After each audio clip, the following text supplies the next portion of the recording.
جو لوگ اپنی جانوں پر ظلم کرتے ہیں جب فرشتے ان کی جان قبض کرنے لگتے ہیں تو ان سے پوچھتے ہیں کہ تم کس حال میں تھے؟ وہ کہتے ہیں کہ ہم ملک میں عاجز و ناتواں تھے۔ فرشتے کہتے ہیں کیا اللہ کا ملک فراخ نہیں تھا کہ تم اس میں ہجرت کر جاتے؟ پس ایسے لوگوں کا ٹھکانہ دوزخ ہے اور وہ بری جگہ ہے لوٹنے کی۔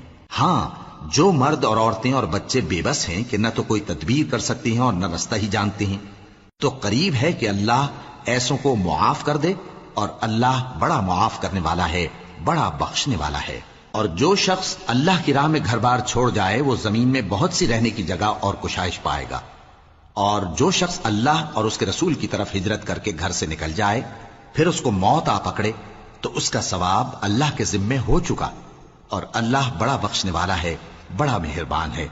اور جب تم سفر کو جاؤ تو تم پر کچھ گناہ نہیں کہ نماز کو کم کر کے پڑھو، بشرطے کہ تم کو خوف ہو کہ کافر لوگ تم کو ستائیں گے۔ بے شک کافر تمہارے کھلے دشمن ہیں۔